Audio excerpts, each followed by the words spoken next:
All right, and hit resume.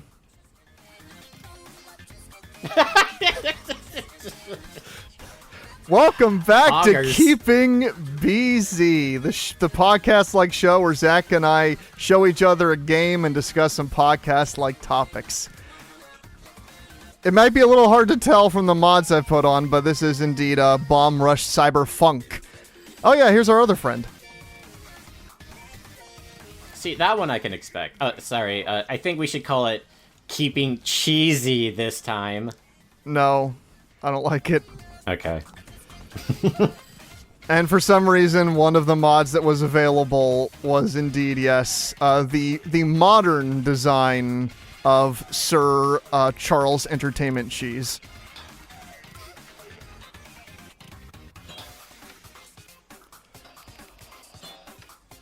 So, Zach, this game, I would say that when the trailer came out for this one, you and I had a decent amount of hype for it, because the idea of an indie studio taking on what Sega continues to not do, which they may do in the future, but for now, there's just no chance of a good revival of this franchise of Jet Set Radio. So somebody else came in and said, we're going to do it. And I didn't know quite how this was going to go. But to be perfectly frank, I have beaten this game on PlayStation 5. I'm playing it on Steam here. And this is my favorite Jet Set Radio game. Like, I can understand why people might have some nostalgia for why they prefer, Future or the original. But to me, this game has its own flaws, but it's not as flawed as the games it's riffing. Which usually isn't the case. Usually that's not how these games are. Usually it's always some sort of issue with, it doesn't quite have the same fine-tuning as the previous games. But to me, no, this is as good as it gets in terms of Jet Set Radio. Maybe when Jet Set Radio 3 comes out, it'll be great. Oh, dear God. What is wrong with that man's head? Okay, there he goes. He's trying to, get on level with Chuck E. Cheese, but what it means is that his head's going inside of his body.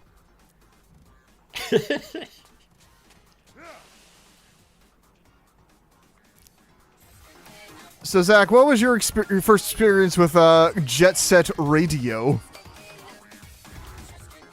I played the demo for it on PS3, I believe, and I did not think it controlled very well, to be perfectly honest. Although, I'm more used to the Tony Hawk games, more specifically Tony Hawk Underground 2. And I felt like Jet Set Radio Original did not control nearly as well as any of the Tony Hawk games. Yeah. It felt very stiff.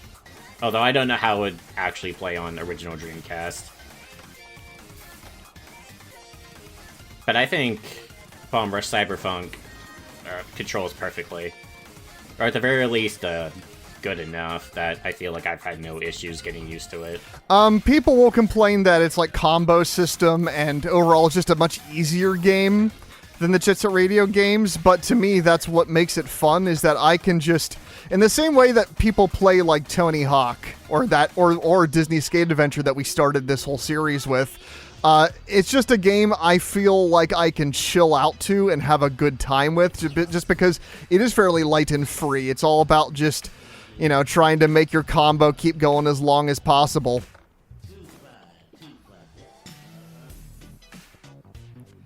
The other thing I was surprised about when I beat this game on PS5, this game actually has a pretty good story.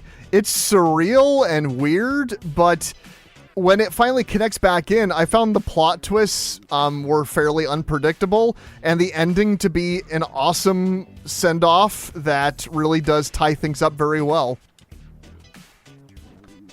I was surprised that it was so story-driven. I was especially surprised by what happens in the opening.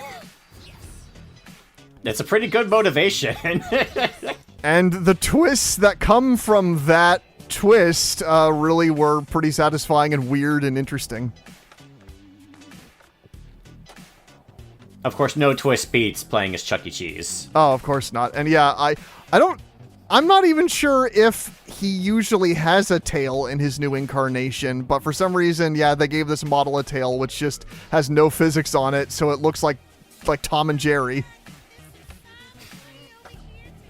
I honestly don't know about Chuck in terms of new or old. Like, I went to Chuck E. Cheese as a kid, but I couldn't tell you anything about the mascot. Like, I could recognize Chucky, but did old Chucky have a tail? Does new Chucky have a tail? I don't know. I have never seen any advertising for the new Chuck E. Cheese. I just know he exists. And of course, Zach was quoting at the beginning of this video, that one live stream of a dude, of like the official Chuck E. Cheese live stream of the guy in the Chuck E. Cheese costume playing, I think he was playing Fall Guys. And when he was able to get a good run in Fall Guys, he just says into the mic in a Chuck E. Cheese-like voice, "Poggers!" And I've never been able to forget that ever since. Brendan, I saw that, by the way. You did? I saw Sonic Adventure Robotnik. Adventures of Sonic the Hedgehog Robotnik. He was just grinding. Oh, I don't know what you mean, Zach. Definitely did not put a ton more mods in this. Oh, and there was one mod I was desperately trying to get working, and it just wouldn't go through. So I guess I can just tell you what it was. So you can also modify boards and your gear in general to be like custom boards. And there was a mod, and I tried all day today to try desperately to get it to work, but it just, the modding tools to change boards just was not functioning right with me. But it was a mod that turns your board into David Hasselhoff from SpongeBob the movie. Oh, that would have been so cool. Yeah. I kept screwing with it, but whatever reason, I can get the character stuff to work pretty well, but whenever it's about modifying boards, it just... I mean, that's why I'm so used to... Like, I'm so spoiled by modding Sonic the Hedgehog games, which, because they all run on the same engine, the Hedgehog engine, they have built-in tools that fans have refined and refined over and over and over again, while, you know, Bomb Rush is Unity, which, for whatever reason, those tools just... They take a little bit more fine-tuning to get them to work right.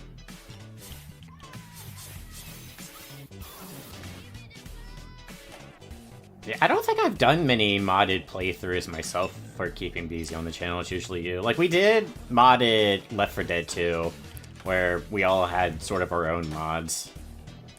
But I don't think I've ever done anything specifically modded in one of my games. Which is weird, because I have tried a little bit of modding in the past. But, like, it's usually a thing that I concentrate on for, like, a week. Right. And then I don't do it anymore, then it all completely leaves my mind. Like, I modded Civilization 6 to add me as a leader, just because I wanted to mess around with it. I was surprisingly able to get most of the abilities to work, but... If you were to ask me to do it today, I wouldn't even know where to start. It's been many, many years. Yeah. But modding is fun.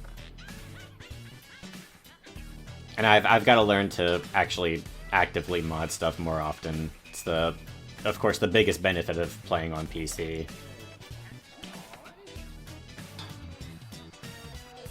It's why I end up rebuying so many games, just because it just becomes so fun to just see what you can find that people have put in. And it's not just the goofy mods like this. It is when people basically just fix the games entirely. Like, I've also been recently playing Sonic Origins, which I've already played on Switch, but I decided to get the Steam version because somebody made Sonic Origins Ultra Fix, which takes every single issue the main console and PC version of Sonic Origins had and just takes all of it out and fixes the game entirely, and I've been really enjoying it.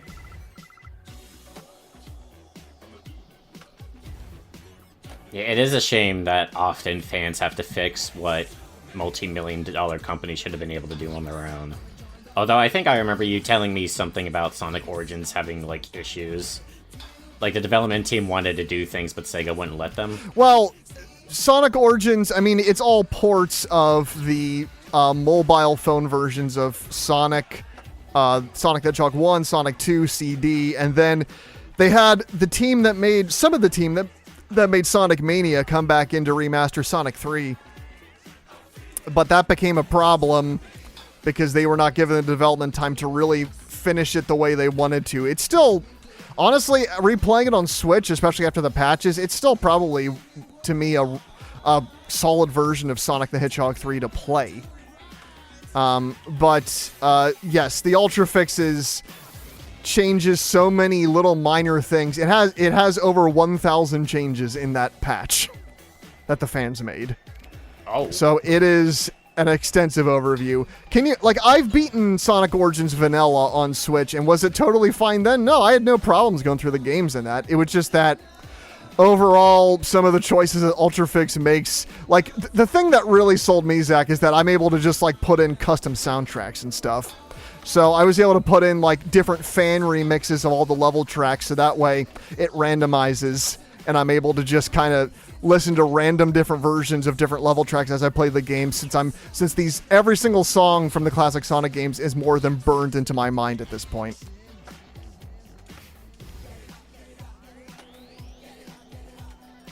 If I may change gears for a second, I hate that I'm looking at Chuck E. Cheese riding around in Bomb Rush Cyberfunk and it doesn't look that out of place. I mean, this one, unlike... There's other mods that do a better job blending the characters to the cel-shaded styles. Chucky, I mean, the poor dude when he's running around has to look so far down to look at his phone.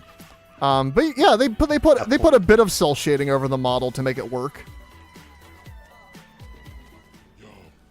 I just mean, like, if I really cross my eyes and I really try not to think about it, this could totally be, like, an overly produced Chuck E. Cheese skateboarding game. I'm surprised that doesn't exist, to be honest, but I don't even think there are any Chuck E. Cheese licensed video games. I think you're right, which is very bizarre if you think about it.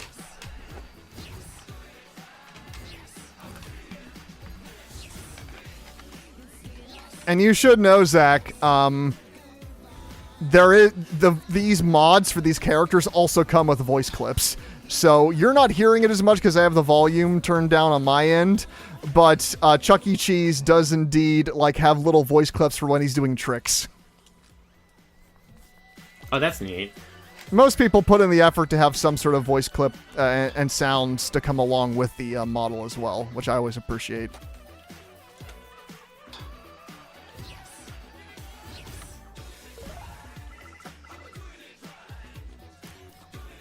Yeah, I've got to get back to Bomb Rush Cyberfunk myself. I assume it's not a particularly long game. It's just I own it on PS5, and PS5 is in my brother's room. And I know he doesn't mind if I come over to play it, but it's easier for me to just play things in my room. Which is why, after I did, an entire month for a game jam, which I'll probably, I say I'll never do it again. I'll probably end up doing it again after taking a few months off. But, I've mostly been focusing on Tears of the Kingdom right now. Yep. That's game's a commitment, but it's a really cool update of Breath of the Wild. I never Zach is borrowing my copy. I did not get around to finishing it because I got distracted by other games, but it is a really solid.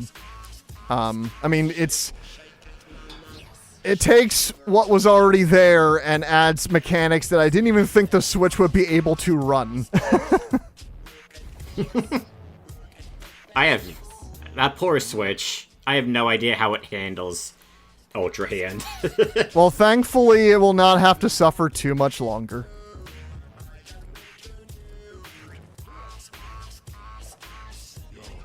I don't know exactly the release date of the Switch 2 yet. Nobody does, because they're not releasing that until they have their presentation in April, but it is coming.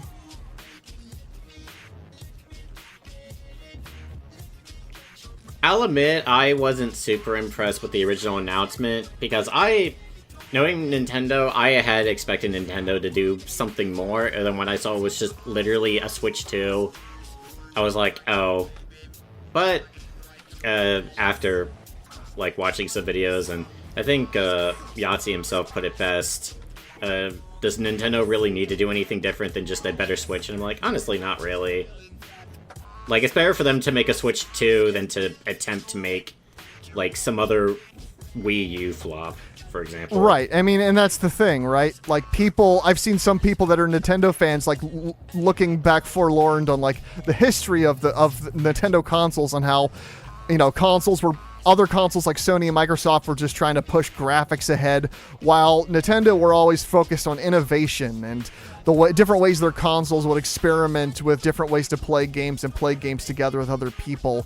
But the thing is that era was kind of left behind a bit after the Wii U when they chose... I mean, yeah, the Switch is an innovative console. It is, like... But in terms of what the sequel to the Switch should be, it's the best-selling Nintendo console of all time. And this Wii U nearly killed their entire company. They're gonna just play it safe this time. Still, it is very surreal to have a new Nintendo console that has a 2 on it, like it's a PlayStation. Yeah, that's what threw me off about it. Because I was like, yeah, Nintendo's not really one to do a 2. Like, there's the Super Nintendo, but even then, they didn't call it Nintendo 2. Right. It's like Super Nintendo. So I thought they were going to do a Switch, for lack of a better word, sequel, a Switch update. I thought they would have gone, like, Super Switch or something. A lot of people thought Super Switch, Zach, but you see, the problem with Super Switch is that... it's the Wii U problem? Yes. It would be the general public looking at it and going, what, is this just, like, an updated Switch? Like, they wouldn't see it as a Switch 2. Nintendo would fear that it would just be another Wii U problem where they would confuse it as just being a Switch with added features. I've actually had to help GameStop employees when it came to the Wii U. Really? You have no idea how many times I'd be waiting in a line at GameStop and a parent would be at the checkout counter and I'd just be waiting to buy my game and, like, this mother or father or whoever would be like, what's the difference between the Wii and the Wii U? And the GameStop employee would be like, I don't know. So then I would have to specifically talk to the customer because I'd be like, dude, get the fuck out of the line. I just want to buy my video game and leave. The fact that the GameStop employee didn't know is, frankly, really telling to me. Yeah. Because, like, when I was a kid, I always thought the GameStop employees would always be gamers, but I guess they just get regular retail employees. But yeah, I specifically remember explaining to one customer, the Wii U can play Wii games, but the Wii cannot play Wii U games. And that's pretty much what they wanted to know. I wish I could play GameCube games too, to be honest. No. Yeah, that would have been really nice.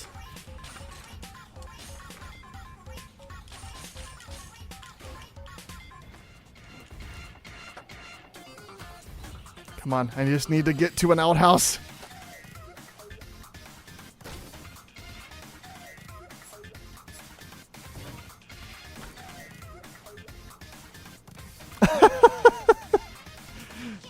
So, in the main game, when you get, like, handcuffed by the police, there will be some bits of the handcuff remaining, and one of it, like, hangs from your helmet you wear on your head. That is your head. Here, it's, like, hanging off of the bottom of Chuck E. Cheese's chin, like it's like a goatee. And that was my first thought. I was like, when did Chucky get a goatee? I was like, oh, right, the handcuff. Yep. But yeah, I would assume the Wii U probably scared the shit out of Nintendo, and now they're like, no, we're not fucking around with consoles anymore. And plus, honestly, I can't think of anything more Nintendo than the Switch. I think the Switch is probably peak Nintendo, where it's like, yeah, it took the best of Nintendo's consoles and handhelds and combined them together.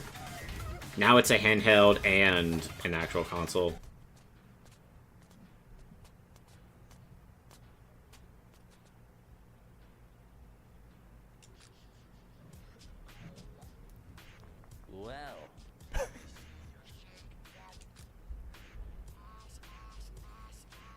Oh my god, they even changed the name on the text boxes. Yeah, I love when mods are able to go through with that kind of detail. So yes, I have put Ghostface in. What's your favorite skateboarding game? Probably this one. I don't really have a lot. I would probably still say Tony Hawk Underground 2, but I can't really recommend it to a modern audience. I attempted to play Underground 1 on my Xbox to get myself in, so then I would play Underground 2. I was ridiculously terrible at the first Underground. I had no idea what I was doing. I feel like it was built for people that had grown up playing other Tony Hawk games. Thug 2 was my first. It was the first Tony Hawk game I focused on, and I just played it a whole ton. I love Thug 2. I honestly could not get into the Pro Skater series that much. Like, they're not bad, just... I started with Thug 2, so going backwards always felt weird. Yeah. Like, Thug 2 introduced so many things, it's hard to go back. No, I should probably try 2 and see if it clicks with me any better than the first one. And maybe just a Tony Hawk game in general. I will warn you, that's a very 2000s game. Like a lot of humor that doesn't hold up or whatever? Yeah. Sure. I mean, I've been thinking about playing that remaster of Shadows of the Damned that came out, but I hear that game doesn't hold up like at all in terms of how it portrays like female characters. I still want to play it though. Snooping as usual. Of course. Yep.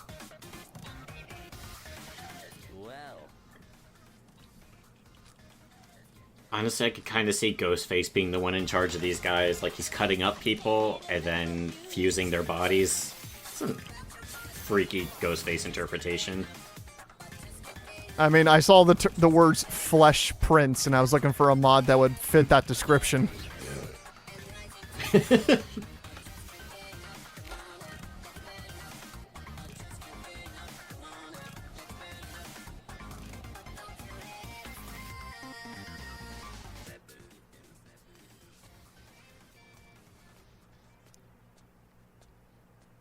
Yeah, that Mechasonic model is fantastic, whoever did this one.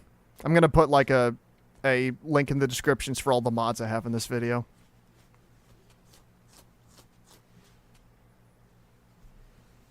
And yes, Chuck E. Cheese and Mechasonic and all of them have different colors for their different costumes when you change in outhouses. Oh, cool.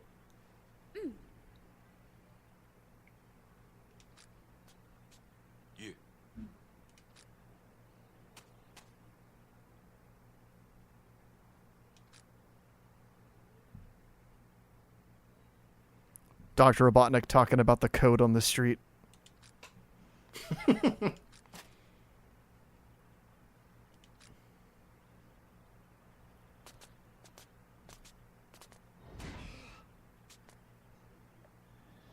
Uh-oh.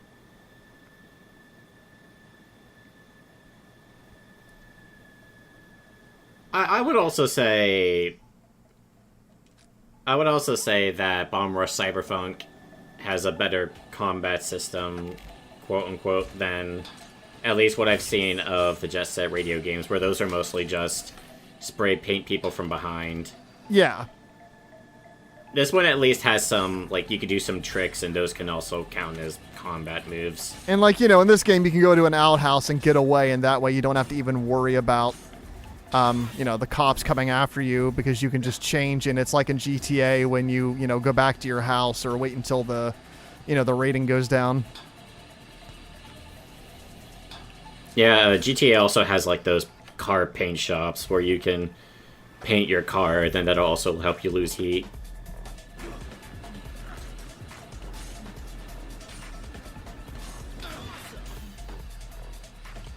Come on.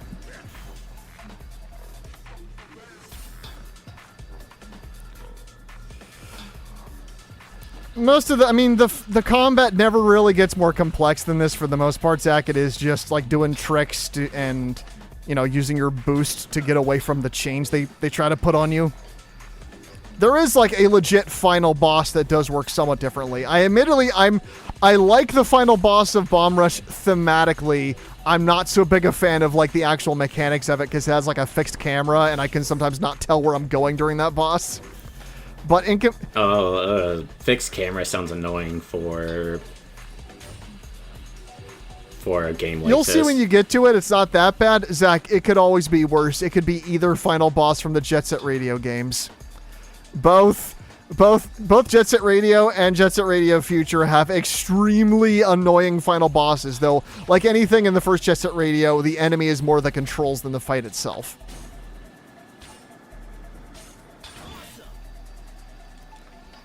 Come on. Just gotta blast into this guy.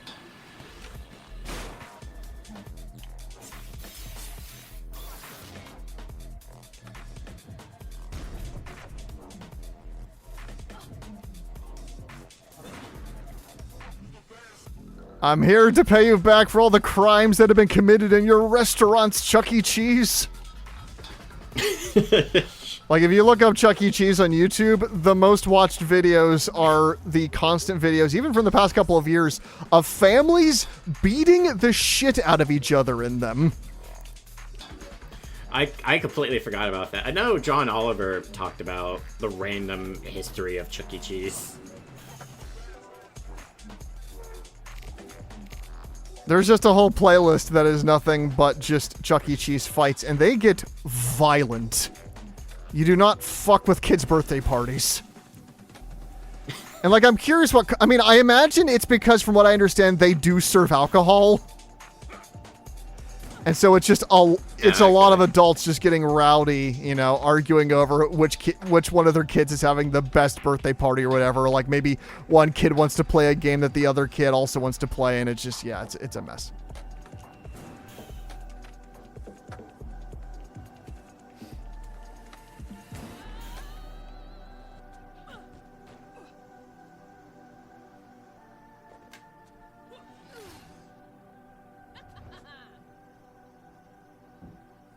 Uh-oh.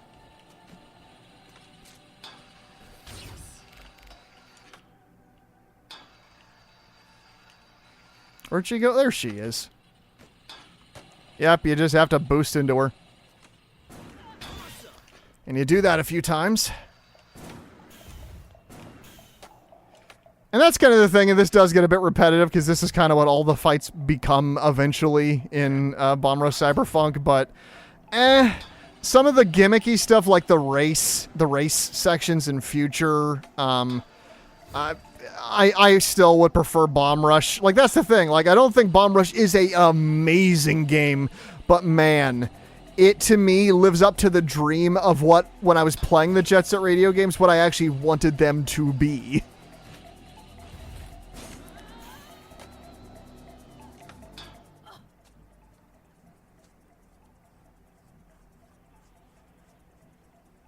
What would you say has the best soundtrack between Jet Set Radio Original, Future, and Bomb Rush? Oh my god, oh man, that's a really tough choice.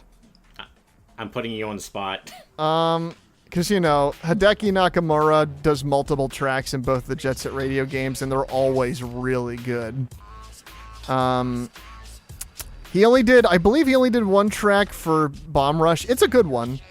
But I think that a lot of the original, like all the different bands and licensed music they got on Bomb Rush really does sound quite good. I definitely listen to Bomb Rush soundtrack the most on its own, but there's a lot of tracks in Future I like. But there's also a lot of tracks I like in the original Jet Set Radio, and I'm thinking it might still be the original Jet Set, but you know. The title screen song from Future's really good.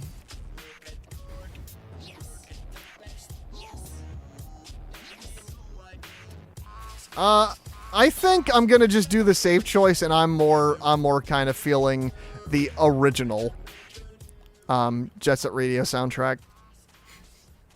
What a posse. But no mistake, there's a really good soundtrack in this game too. Like, the people making this game, the indie developer that made this game, they understood the assignment for why people like these games.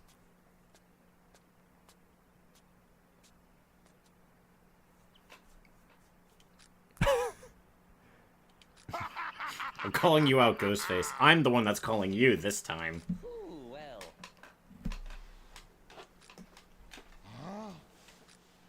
Yeah, I immediately have to listen to more of both Bomb Rush and the original. I'm trying not to listen too much to the Bomb Rush soundtrack because lately I've started avoiding listening to spoilers like of the soundtrack. Not sure what the best way to describe that is. But like I usually don't want to listen. I don't want to listen to a song before I've heard it in the actual game. Is what I mean. Right. So I've only listened to some of the Bomb Rush tracks I've already heard like up to this point. And I will say I do like a lot of them. From what I've heard from Future though, I think I prefer Future at least for the moment. But like I said, I haven't really listened to many of the original Jet Set Radio tracks.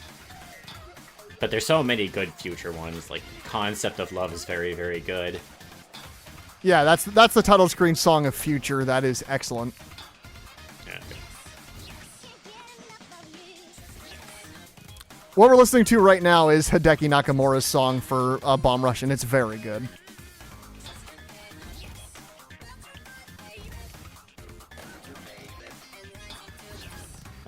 Does he also do To People? I think To People is also Hideki. Maybe I'm wrong about that. Which one?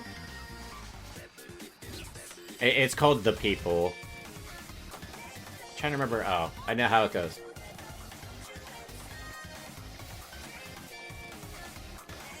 Oh man, my mind is blanking on how it goes. It goes like, listen to the people. That sounds exactly like a Hideki track because he's all about his like sound bites taken from different sources. He of course also did the fantastic soundtrack to Sonic Rush. Oh, Sonic Rush's soundtrack is so good. You don't know the amount of Sonic fans that have been begging him to do another soundtrack for a Sonic game. And he's just like, guys, that's not up to me. And for whatever reason, for the second Sonic Rush, they just didn't call him back. It's a crime. I really need to play Sonic Rush, mostly just to listen to that soundtrack. Like, I know I said I try not to listen to songs unless I've heard them in the game, but I didn't really have like any real plans of playing Sonic Rush, so I didn't mind. But then I listened to the soundtrack and oh, it's so good.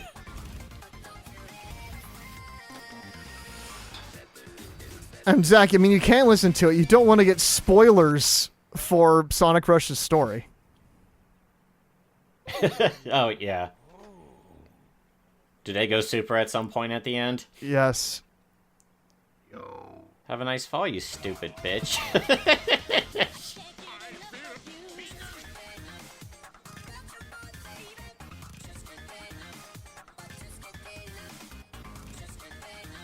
I learned a new dance.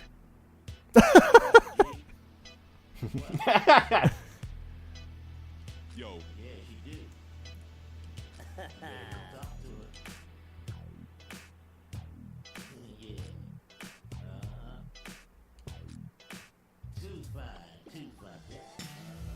Uh-oh. It's futurism.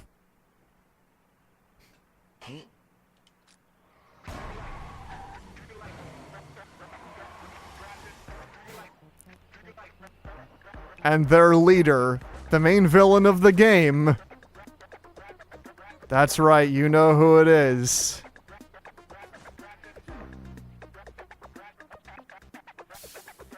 That's right. It's Frogger.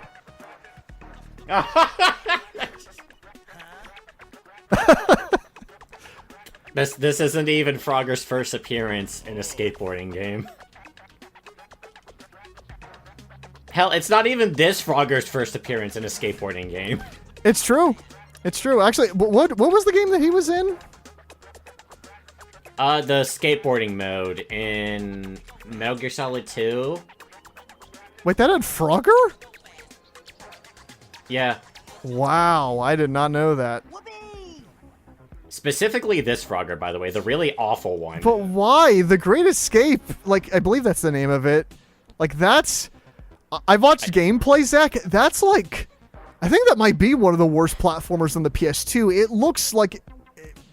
It looks atrocious. I guess that was just the Frogger design they were going with at the time, and that was before they updated it to not look repulsive. I mean, every game that came out after The Great Escape just made it a top-down Frogger-esque jumping in a grid kind of game. They never made it a platformer again after that.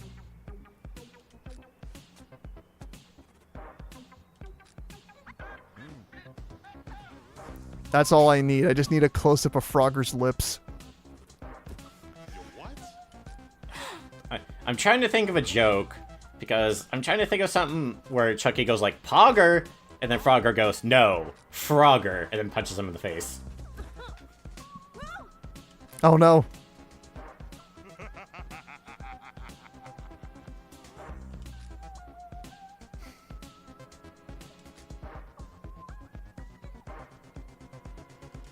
One of the big three.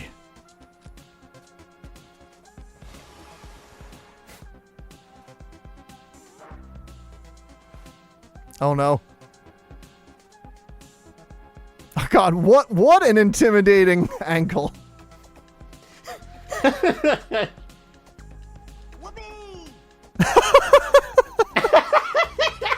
Yep, even Frogger has sound clips. I apologize to future Brandon.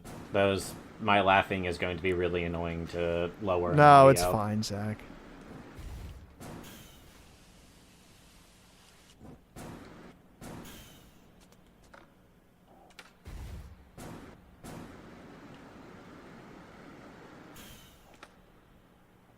What's this?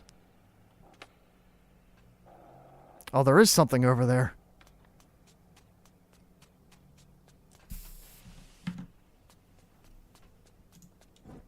We're nearly 40 minutes in, by the way. Okay, then I'll just do this section and then we'll stop. Okay, that sounds good. The first of many dream sequence sort of things that this game has. Yeah, I think I stopped after the dream sequence. Oh, and you played it originally? The dream sequence is really cool. Oh, there's multiple ones in this game, Zach. I'm surprised that you haven't played past that. There's a lot more to go in this game. Okay, well, I was in the middle of doing a dream sequence when you called me when I was playing Bomb Rush Cyberfunk. Okay. And then I ended after the first dream sequence, and then I think by that point, I let you borrow it shortly after, because I was focused... I don't even remember what I was focusing on. Probably Infinite Wealth, which I still need to beat that too. I have like 3 long-ass RPGs on my to-do list. Well, I guess it depends on if you count Tears of the Kingdom as RPG. It's not really. Yeah, I started playing Grandia, the original Grandia for PS1. Then I started playing Dragon Age Origins. Then a friend is trying to get me to play Persona 3 Reload, and I'm like, leave me alone. Yeah, I currently have to play Digimon Survive. That's intimidating. Holy shit. Oh my god.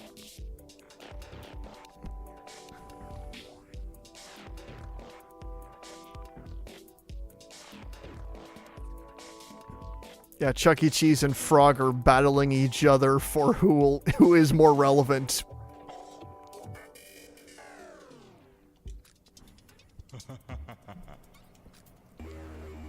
That is...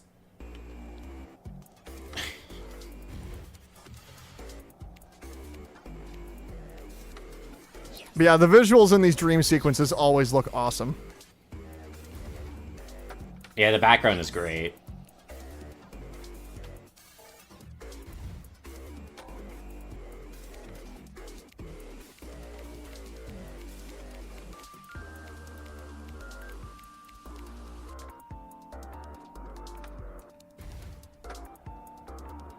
I just like these because, so this is actually what the end of Jet Set Radio Future does. It does kind of like the final boss is a long platforming sequence, but that game's controls and overall like the vibe of that just wasn't really vibing with me.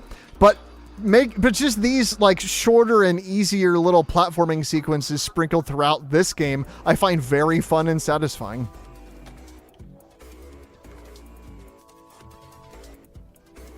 It's not one-to-one, but it does kind of give me a little bit of DMC vibes. I can see that. Although I guess that one was a lot more extreme with how much the environment would twist around. Yeah, there's not going to be any part in this game where we're going to be fighting on top of news footage. There's one thing to praise about DMC. Damn, the level design is so Yeah, good. I mean, it's not a bad game either. It plays quite well. It's more just, yeah, the story and characters and writing in that game. Even as somebody that's not really a huge DMC fan, I can tell that the story in DMC sucks. Just listening to the dialogue.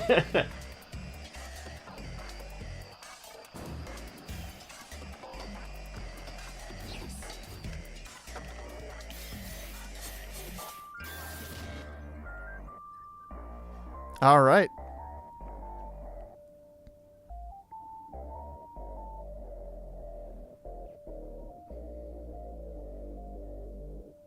Just Robotnik having a casual chat with one of his creations. You know, it's not that much out of the realm of possibility for Robotnik and Metal Sonic to appear in a Jet Set radio game, since they are Sega. Yeah, it's true. I mean, not this version of Robotnik. Sure. But... I mean, I think Adventures of Sonic the Hedgehog Robotnik is in some ways more iconic to the internet than even the one in the video games. True, he is in all the YouTube poops.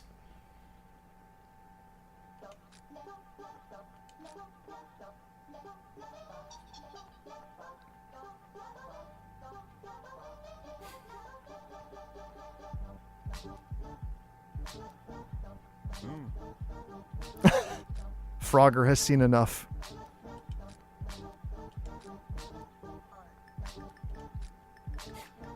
Frogger does not do requests. He does not work for exposure.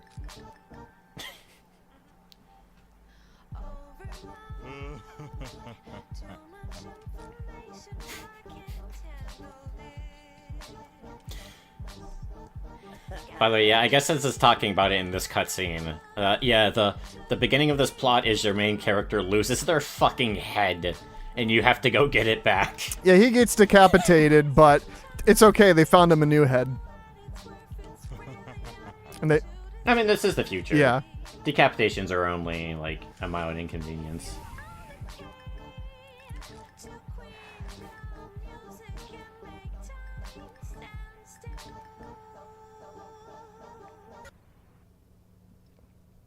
Okay, yeah. So that is pretty much a good sample of what you can expect if you're modding Bomb Rush Cyberfunk on PC. It's pretty awesome. The tools, once I got them working, are pretty simple to use. Just look up you'll find some good videos online, especially the I believe it's a Toon Boom, or I believe just Boom is the one you're going to look for. No, that's right. Crew Boom is the one that you use to switch out character models. That one is actually pretty efficient to use once you get it put together. Just look up there's YouTube videos that'll teach you how to do it. There's some amazing mods people have done just to keep the life of this game open. Not just character models and board mods, but there are actually tons of new tracks and levels that people have put into this game. And of course, you can, completely change out. Oh my god. Frogger from behind is always so intimidating. He looks like he's about to say nothing personal, kid. I mean, if Frogger did say that, I'd play his game.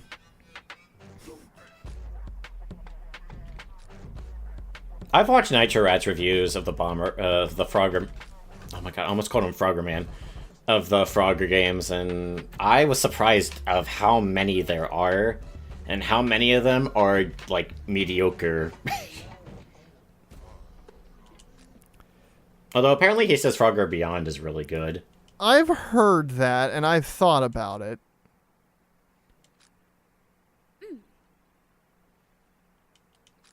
I mean, that was kind of that era, right? Because they had Frogger, and then there was that, like, GameCube remake of Space Invaders called Space Raiders, and They're trying to like reboot these old arcade games and make them into full-fledged franchises to compete with the stuff coming out during that era, but most of them sucked.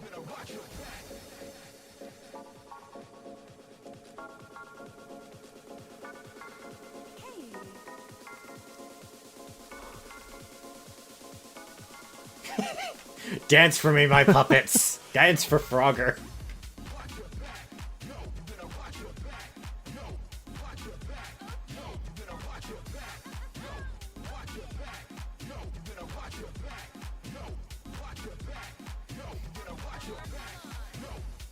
That's right, Eclipse. Yeah, you really do travel just to every different inch of this city, and there's a good variety of environments and stuff to grind on that you'll see as you progress.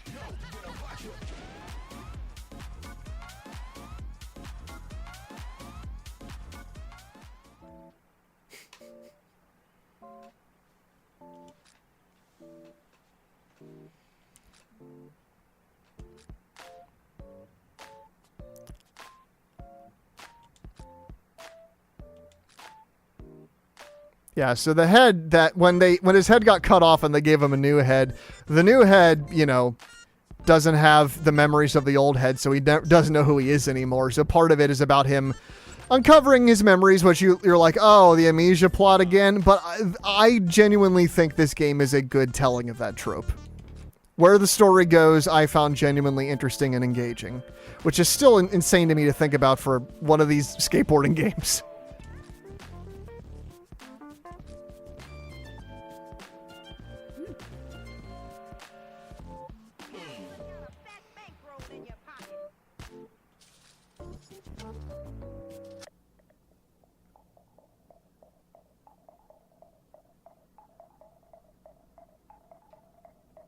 Oh my god, it's Bato from Ghost in the Shell.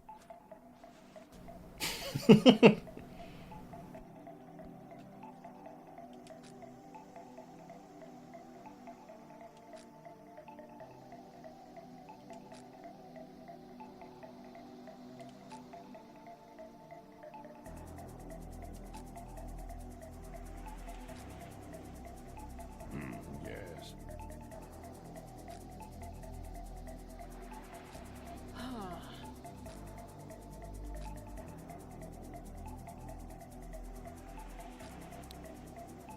I see.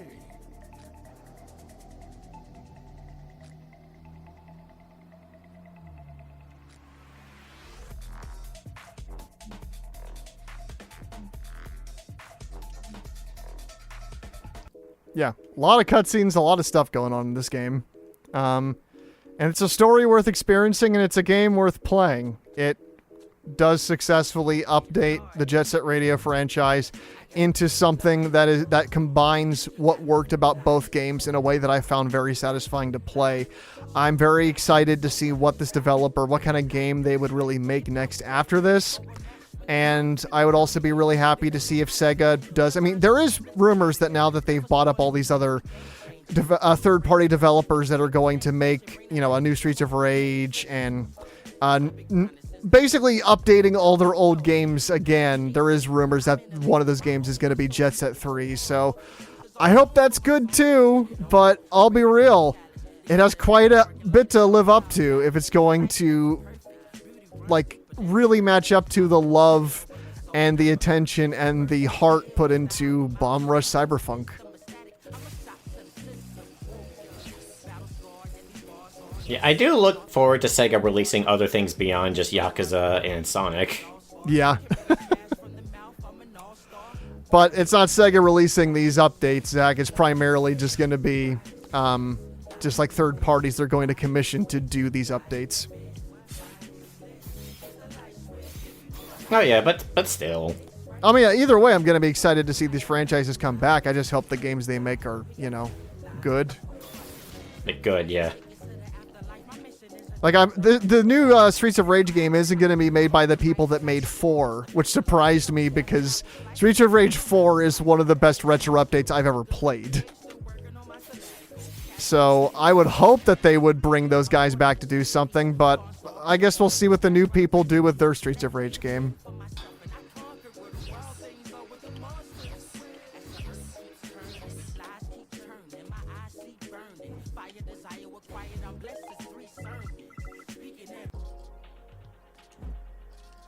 So I think that's a pretty good place to cap it off for Bomb Rush Cyberfunk. If you want to see us play more of this and me screw around with mods, let us know in the comments and what you thought of the video or other games you'd like to see us play down the line. And all that said, stay cheesy.